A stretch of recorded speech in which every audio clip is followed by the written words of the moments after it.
All right, welcome back, everyone. We're diving into something pretty crucial today, something that affects us all. Yeah, The lasting impact of Biden's environmental policies. big one. We've got some sources here painting two very different potential futures. One where Biden's focus on conservation sticks around, Right. and another where, well, let's just say a Trump comeback could really shake things up. Oh, yeah, definitely a possibility. So the big question is, how durable are these policies in the face of all this political back and forth?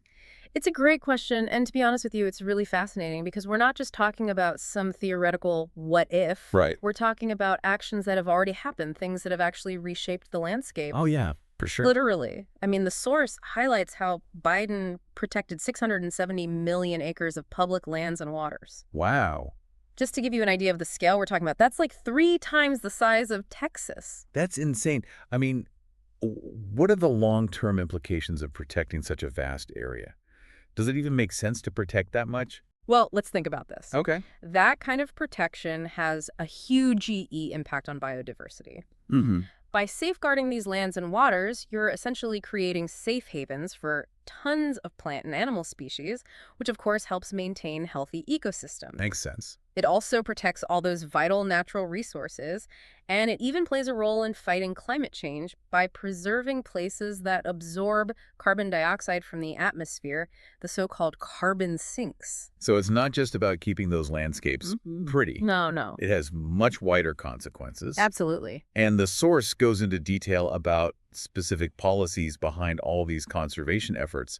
Can you give us the rundown? Absolutely. Yeah. So one of the most important policies that was put in place were these really strict greenhouse gas standards for various industries. Okay. These standards are crucial because they essentially force companies to use cleaner technologies and Yeah. practices, which in turn puts a limit on how much they can pollute. Oh, right. Yeah. Right. Makes sense. And then there was this big push to get rid of HFCs, those hydrofluorocarbons. Oh, yeah. I read about that. You find them in fridges and AC units. Exactly. So what makes them so bad? Well, they have this molecular structure that's super effective at trapping heat. Really?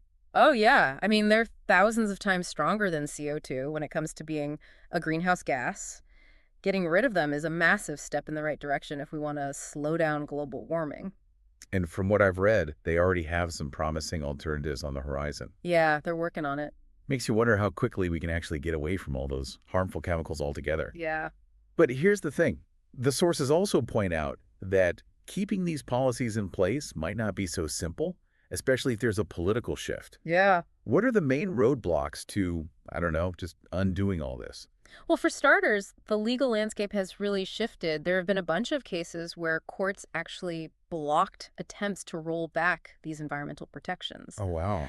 And that sets a pretty important precedent. It creates this legal framework that makes it way harder to just get rid of these policies overnight.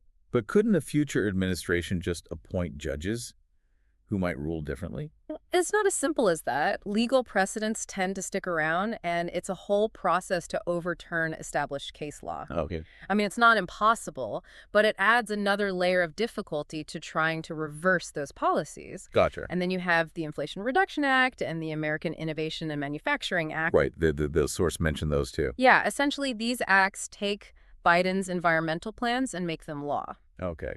So the Inflation Reduction Act, for instance, includes a bunch of investments in renewable energy and clean technology. Interesting. And it doesn't just stop there. It actually incentivizes people to adopt renewable energy by offering things like tax breaks and grants. So they're actually making it, what, financially worthwhile for businesses to go green? Exactly. So it's not just about rules and regulations. It's also about making it economically appealing to be sustainable. That's really clever. And what about the whole scientific side of things? Oh, yeah. I mean, you can't ignore that. The source points out that pretty much all scientists agree on climate change. And that really strengthens the foundation for these policies. That's right. You can't just wish away the mountains of data that shows the impact we're having on this planet. Right? All that scientific evidence makes it much harder to just dismiss environmental concerns as some kind of political game. And it seems like Biden was really trying to cement his environmental legacy with all these initiatives. Oh, yeah. The source even highlights how he emphasized things like renewable energy, restricting drilling in those ecologically sensitive places, Oh, yeah. and even regulating toxic substances like lead and asbestos. And it's interesting because those policies are actually lining up with bigger economic trends. Really? The source mentions that lots of companies are actually getting on board with stricter environmental standards now. Why is that?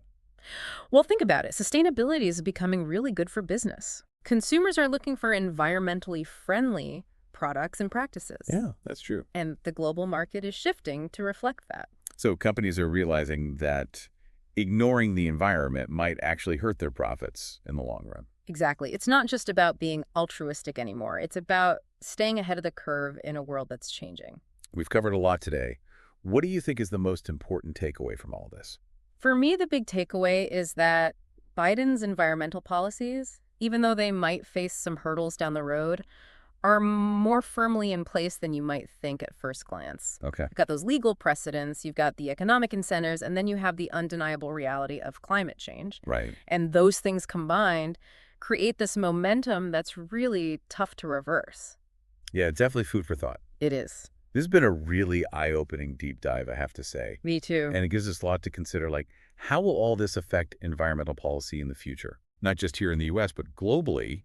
And what can we do as individuals to make a difference? Exactly. Think about these things as you continue to learn about this really crucial topic.